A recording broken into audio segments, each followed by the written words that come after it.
is a city that pulsates with energy. A city that is constantly growing, higher, faster, and more compact. Its 7.5 million Hong Kongers walk under 9,000 high-rises towering above them. But underneath the glass and steel skyline is a dynamic cultural landscape where its Eastern Chinese roots meet its Western colonial connections. Culture is a transformative project in any case. The most important part is to be able to bring the stories that are embedded in this community here, in our region, to the world through our voice. In the late 90s, an idea to develop the world's largest cultural center in Hong Kong began to take shape, the West Kowloon Cultural District. This project is absolutely mind-bogglingly exciting. The project contains a range of cultural facilities, museums, galleries, theaters, studios, and 23 hectares of open space. We want to let people enjoy art and culture in a natural environment, with a family, with your friends. In a city that has a lot of light, a lot of moving image that is commercially driven, we will be adding the artistic voice. So let's take a look at the buildings that make up the district.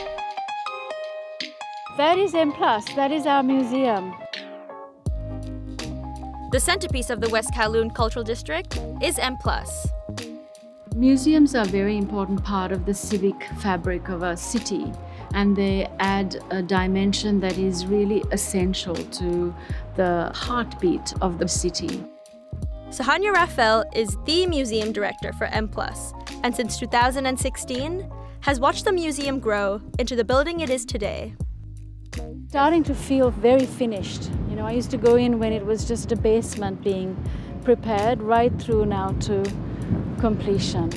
The M+ building will be completed in 2020 and will open in the next 9 to 12 months. When completed, it will be one of the largest museums of modern and contemporary visual culture in the world. M+ is a global museum of visual culture. And what do I mean by visual culture? I mean design, architecture, moving image, visual art. Stretching across 65,000 square meters, M+ will be of the same scale as the Tate Modern in London or New York's Museum of Modern Art. What we do is put M+ on the international space, bringing our Hong Kong artists, designers, architects as equivalent and equal to their international colleagues.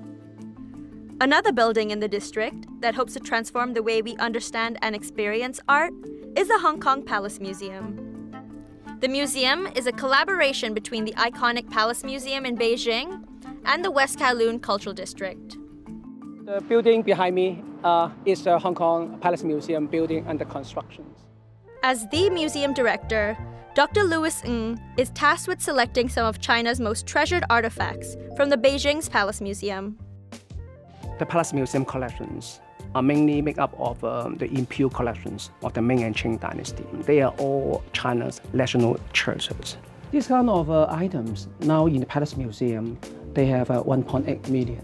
They can only display regularly less than 1%. 800 pieces of the collection will make it into the space in Hong Kong.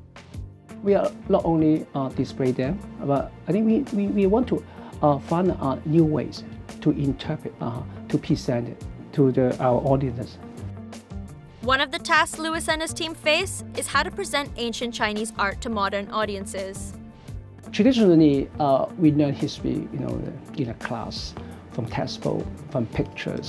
Sometimes it's not interesting. Now we provide a very unique opportunity to let the people see the real objects in encountering these art objects, which was made maybe 1,000 or 2,000 years ago. But it's not just Louis and his team who are bringing ancient art to new audiences. Arts don't stay stagnant. Art's supposed to change according to times, otherwise you become irrelevant. As West Kowloon's head of performing arts, Paul Tam is tasked with transforming Hong Kong's performing arts sector. So as 21st century performing artists, we need to bring ourselves to you. So we want to actually help you to understand us.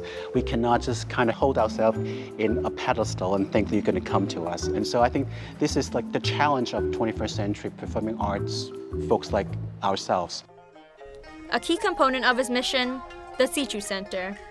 Having Sichu Center as the first piece of architecture for the whole district, I think that's quite symbolic.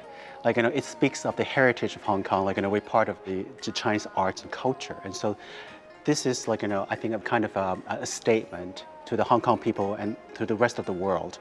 We want to honor our own heritage. Sichu is one of the most ancient forms of theatrical drama in the world. And now, centuries later, there are over 300 subgenres of Sichu performances. Normally, a traditional Chinese opera lasts over 3 hours, many characters and whatnot, elaborate sets and costumes. That would be really daunting for a first-timer. The whole point about the Sichu Center is that we actually get to congregate excerpts from popular traditional Sichu productions into 1.5 hours of beautiful excerpts.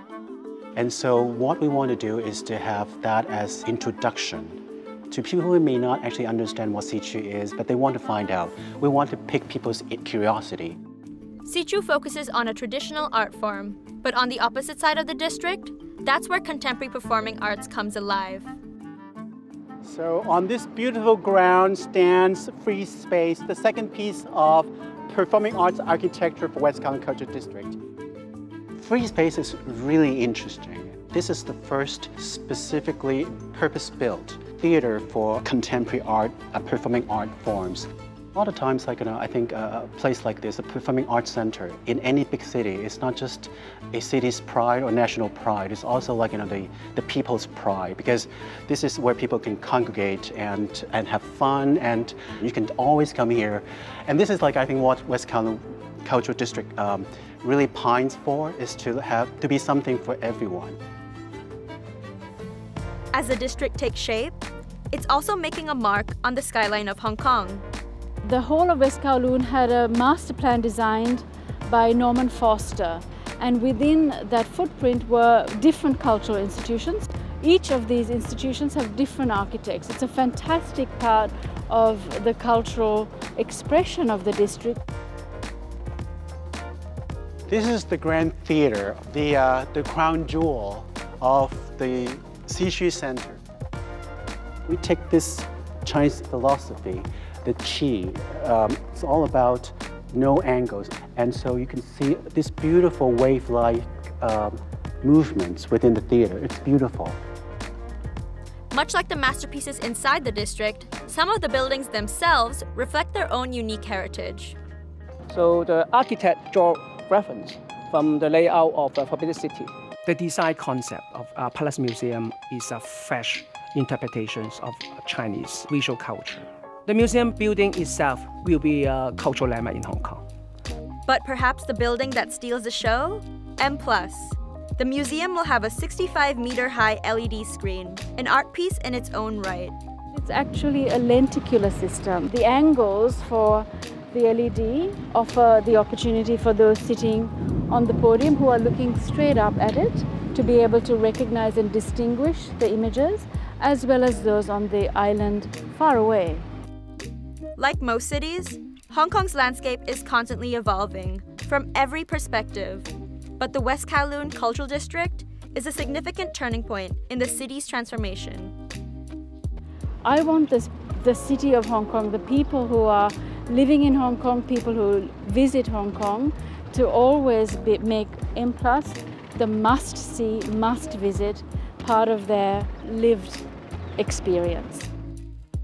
We really want to let people understanding about Hong Kong culture, our perspective, our visions. The wonderful thing about West Kowloon Cultural District is we have the wide expanse of space, and it's almost like a blank sheet of paper. And so we can just kind of reshape the arts development in Hong Kong. And so previously never available to the people of Hong Kong. So this is a really exciting project.